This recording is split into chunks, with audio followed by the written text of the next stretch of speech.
All right. I put up a class earlier. Well, I didn't put it up. I was recording a class, and it shut down 9 minutes in. It was about an hour long, so let's do it again. Let's just do it again. You know what? Yahweh Bashim Yahushai for letting me do it again, to be able to have the patience to just keep trying. But Call Yahweh Bahashim Yahushai Bahashim Dash. And double honors to the elder apostles, the prophets, and the teachers that are bringing out the 100% truth. Clearly, I'm still stuck at my house. I haven't been able to buy the parts for my vehicle. Turns out they're pretty expensive, and if I wanted to go to a mechanic and have them do it, not only would the parts be expensive, but then they want to charge over thousands and thousands of dollars for stuff that I can fix myself. I am a big lover of tea. All right, let's get into it. This is because we're always stuck in a balance, and we need to build our patience, and patience builds faith, and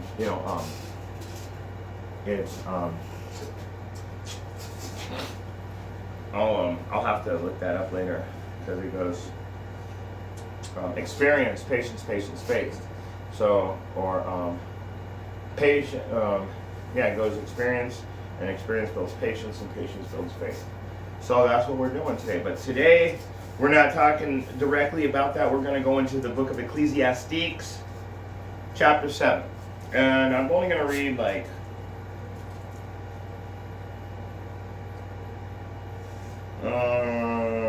I'm going to read 1 through 15, and we'll call it. I just wanted to read these because it just reminded me of some things that was going on in my life and stuff. So some of it reminded me of some 501c3 camps, and so let's just go ahead and get right into it. Now it's getting late too. So first of all, Ecclesiastes chapter 7, KJV, starting from the top. A good name is better than precious ointment, and the day of death than the day of one's birth. Now, when I was looking up the ointment this morning, it was talking about having a good name. In other words, being blameless in life.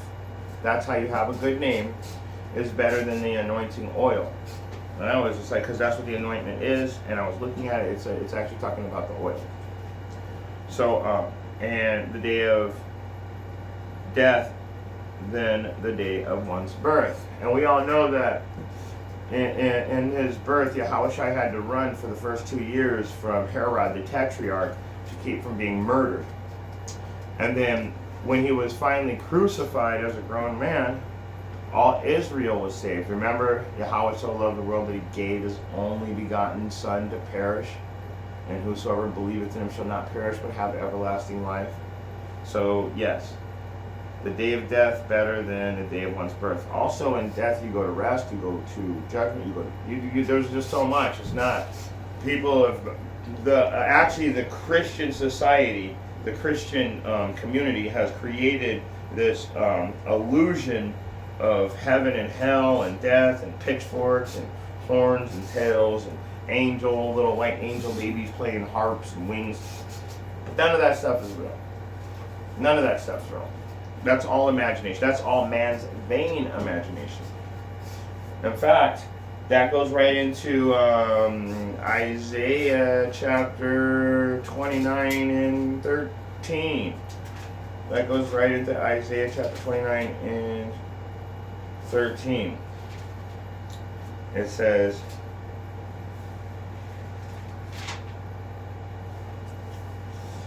wherefore the Lord said, for as much as these people draw near me with their mouth and with their lips, they do honor me, but have removed their hearts far from me. And the fear towards me is taught by the precepts of men. So their fear is taught by their vain imagination, pretty much, because they're talking about pitchforks and little white baby angels with harps and wings, and devil coming out with red horns and a red body and a red tail and all kinds of weird stuff. The red devil, because see, And that just gets into Esau being born red all over, and he's the devil that the Bible speaks of. That's all. So, but anyway, so we know that the day of death is better than the day of one's birth. And like I said, you go to rest, you go to peace. You're not going to the Christian heaven or hell and all that. That's why I had to bring that out. They teach their fear through the precepts of men.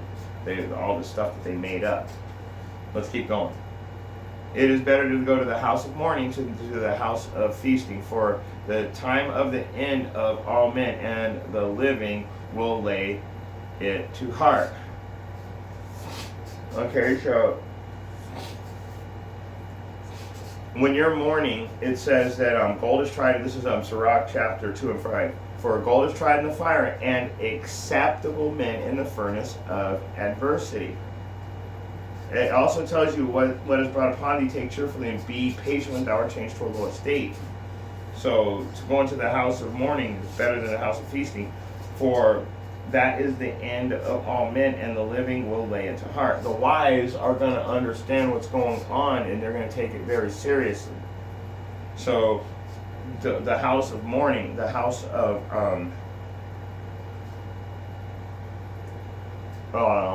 how would you say it? The house where you're going to have to set your heart right, and you're going to have to constantly endure. So the house of mourning, it's better to constantly endure than it is to always be out trying to find the next party. It's better to constantly endure things that are happening around you than always trying to be finding the party. And it tells you, let's keep going. Let's just keep going. Like I said, the living will lay it to his heart. He'll keep it in his mind. He's going to be very wise about the situation. It's better to go and to be mourning than it is to be partying. And if you're mourning, you know that gold's being tried in the fire. You know that the Most High is dealing with you. So it is better. And there's a reason for it. And when you are laying this to heart, when you're putting this on your mind, you know that the Most High is dealing with you. Sorrow is better than laughter, for by sadness the countenance of the heart is made better. So when you're mourning about something, over a period of time, you start to feel better about it. And that's why we're mourning for a certain amount of time, and then we let it go and move back on with life. So all these bad things that are happening to us right now, it's better than nothing happening to us, and then at the end we have to be destroyed. Like everybody else is going to get destroyed. Verse 4. The heart of the wise, and you know what, let me go back to verse 3. Sorrow is better than laughter, for by the sadness of the countenance of the heart is made better. Because over a period, over all of this stuff that's happening, what you're doing is you're getting over it. Experience builds patience, patience builds faith. So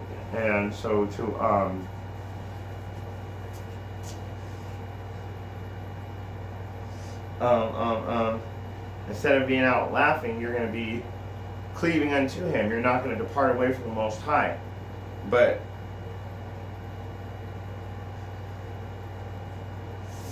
for by sadness of the countenance of the heart is made better.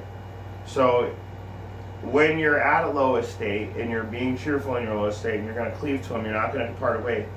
But in thy last end, you will be increased. So that thou may beest increased at thy last end. So I'm reading, I'm literally jumping back and forth from Sirach to Ecclesiastes. So whatsoever is brought upon thee, take cheerfully. Be patient and thou lowest when thou art changed to a low estate. So what I read, that was 4. What I read was 3. Cleave unto him and depart not away, that thou may be increased at thy last end. The heart of the wise is in the house of mourning. They're going to be cheerful in their low estate. They're going to be faithful. And the heart of the fool is in the house of mirth. He's always going to be trying to find that next party. It is better to hear the rebuke of wise than for a man to hear the song of fools. So it's better to be criticized by the wise than to be praised by a fool. Okay? That makes sense. That's self-explanatory. A fool's praise is only going to go so far. It's like, let me read the next verse, in fact. For as the crackling of thorns under a pot, so is the laughter of a fool. This also is vanity. So it's better to be criticized by a wise man than praised by a fool. Okay? For a fool's compliment is as quickly gone as paper in fire, and it is silly to be impressed by it. You shouldn't seek for acceptance from these worldly idiots anyway. And the only person that's a fool is a person that's not following instructions. So that's pretty much everybody on earth, except for the 1/3 and the 144,000 within that 1/3 elect. Surely oppression will make a wise man mad, and a gift destroyeth the heart. So, of course oppression is going to make you mad, but what does it say? Sirach 2 and 5. For gold is tried in the fire. So oppression is going to hurt, but it's for a reason. It's and acceptable men in the furnace of adversity. Believe in him, and he will help thee. Order thy way aright, and trust in him. Ye that fear the Lord, wait on his mercy, and go not aside, lest ye fall. Surely oppression maketh a wise man mad. So what are we supposed to do? We're supposed to go back to verse 2, Sirach 22. Set thy heart aright, constantly endure, make not haste in time of trouble. Surely oppression maketh a wise man mad, and a gift destroyeth the heart.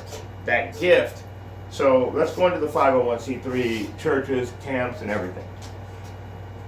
That 501c3, you got to understand that, that's pretty much a government grant from a government. It's also I want to say it the right way.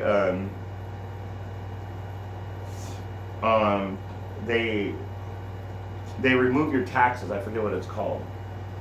So when you have a 501c3, you don't actually have to pay taxes, and you get a government grant. So they give you a whole bunch of money.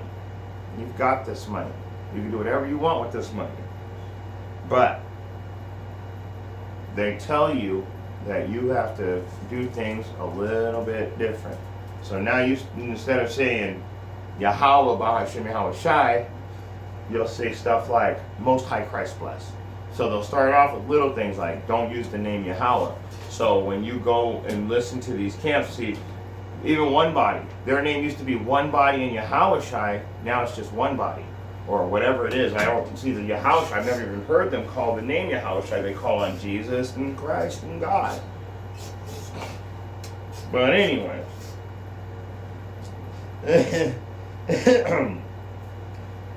It says a gift destroyeth the heart. So all these people, why I'm bringing them up, mega camp churches, they got millions and millions of dollars. But they have to do what the person that paid them said. So a gift will destroy the heart. In other words, you've got the truth, but now you took a bag and you're no longer allowed to teach it. You have been destroyed. Your mind is destroyed too if you thought you could take the bag and still continue on in righteousness. You are no longer part of the righteous, you are part of the wicked. Verse 8. Behold, the end of a thing is better than the beginning thereof. And that goes back into verse 1. Better is the day of death than the day of one's birth. So what does it say? That better is the beginning, better is the end of a thing than the beginning thereof. And the patient in spirit is better than the proud in spirit. And then that just takes us directly back to the book of Sirach, because it tells you in verse 4, whatsoever is brought upon thee, take cheerfully, be faithful, and be patient when thou art changed to a low estate. So what's a proud person going to do? A proud person is going to make haste in time of trouble. They're going to try and fix things, and they're taking their own hands. And let's just say they happen to, actually the Most High let them get lucky, and they went ahead and they were able to fix it. What they're not going to do, they're gonna not give all praise, honor, and glory to Yahweh Hashem Shai. What they're really going to do is they're going to say, I did this on my own. I did this by myself. This is all me. This is all me. They do that all the time. So, let's keep going. Be not hasty in thy spirit to be angry, for anger resisteth the bosom of fools. So don't be so quick to be angry. And that's the thing that I have a problem with. I got anger issues sometimes. So what do I need to do? I need to make not haste in time of trouble. I need to remember that in verse 5 in Sirach, for gold is tried in the fire, and acceptable men in the furnace of adversity. So he's going to be testing your spirit at all times. I mean, this is the end. We're in the FS, the final stretch of this captivity. So this is the important time right now. This is the time everybody needs to repent, to come back to Yahweh Hashem Yahushua. So,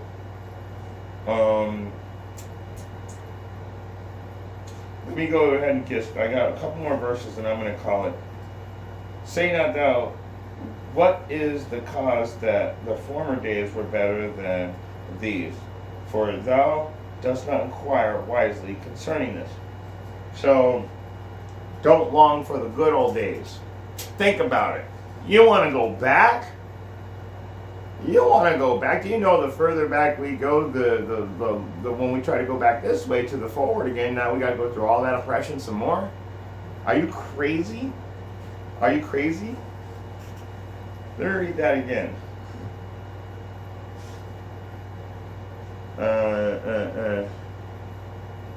Where is it? Say not thou, what is the cause that the former days were better than these? Don't long for the good old days. And in fact, you don't know whether they were better or not than these. I'll tell you what, they weren't. These are the best days to be alive, and there's a specific reason for that, because we're in the last days. Like I said, we're at the final stretch. We're at the end of our captivity, and this is where everybody really needs to dig in, lock into the truth. Put your hands firmly on the plow. Make sure no distractions are able to take you out. Because even, the best of them, the best prophets are being pushed every day to be against this word. Every day. You think Satan's going to give up? No, he's going to step it up. So we have to step it up. A couple more verses and I'm going to call it. And I'm out of tea. So, let's keep going. Wisdom is good with an inheritance, and by it there is profit to them that see the sun. So, wisdom is good with an inheritance. Wisdom is just as wisdom. Having a lot of wisdom is like being rich. Wisdom can make you rich too, not using your wisdom correctly, but having a lot of wisdom it's really just like being a rich person. Because let me just put it this way, you can get anything you want in life. Either you have money or you have wisdom. So if you like I said, wisdom can make you rich if you use it right. Let's keep going. For wisdom is a defense, and money is a defense. But the excellency of knowledge is that wisdom giveth life to them that have it. So, I gotta read this. So, wisdom is life to them that have it. So, you could be in the middle of the desert, and see, the rich man could be in the desert, and the wise man could be in the desert with nothing. The rich man, well, he has his money. But in the desert, you can't really buy anything. So the wise man's going to end up dead within a week. The rich man's going to, the rich man's going to end up dead within a week. Because what he did was he used all of his money to finance everything he ever needed. But the wise man didn't have money, so he had to figure out a way to do everything himself. Now the wise man's going to go out in the middle of the desert. He's going to know that, okay, you can't eat this cactus, it'll make you die, but you can eat this one. I can go over here and make water. That's wisdom. That's like knowing something. The rich man, he's going to be like, man, I paid everybody to do this for me. I do not know what to do. So it's just really important that you understand that wisdom is not only a defense, but it's going to save you. Money is not only a defense, but it can't save you in every situation. See, a wise man can know better and keep the laws. Put oil in his lamp, see his way into the kingdom by lighting his path with the oil. Money cannot buy that. Money cannot buy your way into the kingdom, and it's that simple. Let's keep going. I wanted to bring out a verse. So let's see if I can find that precept. Find a way to bring it out. Consider the work of Yahweh, for who can make that straight which is crooked? So he said, this is great too. This is a perfect precept for the work of Yahweh, Bahashem Yahweh Shai. What he does, no one can change, and that's what he's trying to tell you.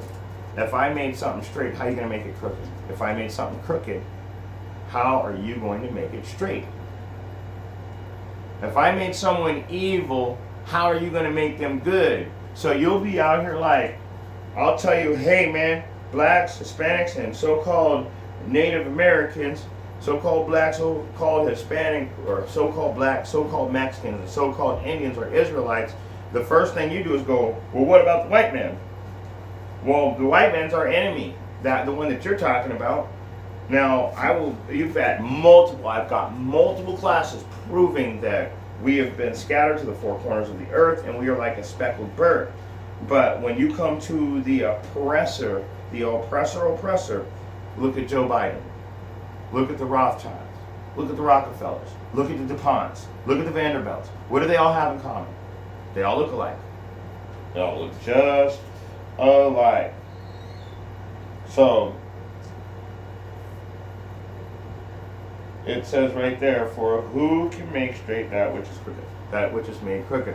These people are all wicked. They're never going to be right. But those are the people that when I tell you that you're the person that can be saved, that's the first person you want to take the crooked and make them straight. It's not going to happen. And I got two more verses and then I'm out.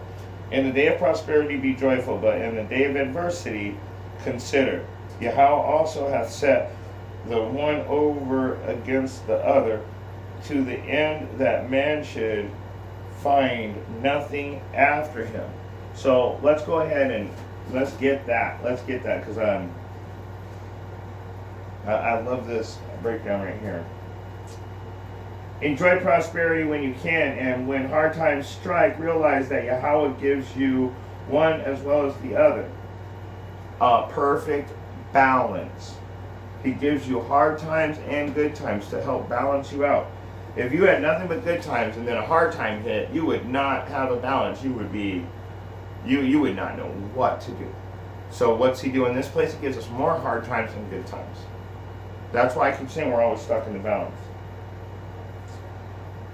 So that everyone will realize that nothing is certain in this life.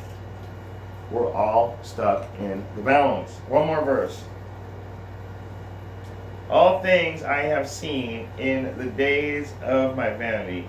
There is a just man that perisheth in his righteousness, and there is a wicked man that prolongeth his life in wickedness. Because, and what it's saying, like the just man dies young, the wicked man dies old, everybody's out trying to save the wicked man, and everybody's against the just man. That's by design. That is by design. So, the world was given, not Job 9:24, the world was given into the hands of the wicked. He covered the faces of the judges thereof. If not him, then who is he? So, when you're all things I've seen in my days of vanity, there is a just man that perisheth in his righteousness, but there is a wicked man that prolongeth his life in his wickedness. Because the world is given to the hands of the wicked, That's how you prosper in this place. That's why the Most High is telling you. Let's get it finally. I forgot a chance to bring this precept that I wanted to bring out. James chapter 1, verse 12. Blessed is the man that endureth the temptation of this world. So blessed is the man that endureth temptation, for when he is tried, he shall receive a crown of life, which the Lord hath promised to them that love him. So, the people that endure this temptation, he's going to receive the crown of life. And then it goes back into Ecclesiastes chapter 2, verse 1. My son, if thou comest to serve the Lord, prepare thy soul for temptation. Then you jump down to verse 5. For gold is tried in the fire, and acceptable men in the furnace of adversity. So, the righteous are going to get taken out. It says it all through the Bible. You've killed the prophets. But the wicked, because this place is ran by wicked, you get a reward for being wicked. So in this day and age, the wicked are the ones that prolong their life through their wickedness. But the righteous end up having a shortened lifespan because we teach the truth and they don't want to hear it. Now I'm going to go ahead and shut it down right there. So let's go to Revelation chapter 22 and 22 and 7. Behold, I come quickly. Blessed is he that keepeth the sayings of the prophecy of this book. So in other words, blessed is the man that studies and stays in the book at all times. Also, verse 12, behold, I come quickly, and my reward is with me to give every man according to his work shall be. What you're doing now is what you're going to be repaid for in the end. So there's a thin line. There's either righteousness or wickedness. There is no in between anymore. There is no in between. The grace period is so close to being over. I don't know how you guys don't just turn on the TV. More and more horrific deaths just hitting like a tidal wave. Blessed are they that do his commandments, that they may have the right to the tree of life and may enter in through the gates into the city. The only way you're getting in is by keeping the commandments. I don't care what anybody tells you. And people are like, well, you can't do this, you can't do that. It's like, but you can do it to the best of your ability according to your knowledge. One more verse. Blessed is the man that endureth temptation, for when he is tried, he shall receive the crown of life. This is what we're fighting for. This is what we're working for. This is what it's all about. The crown of life, which the Lord hath promised to them that love him. For everybody that keeps his commandments, to love the Lord is to keep his commandments. So the people that are going to receive that crown of life are the people that are going to do his works. And what are his works? By keeping his commandments, by following his instructions, by doing it to the best of your ability according to your knowledge. Not falling into the trap of, well, this person said this and that person said that. Well, those are precepts of men, and man's vain imagination. And with that being said, if you got eyes to see and ears to hear, I can only pray that this was not only edifying, but exhorting, encouraging. Shalom.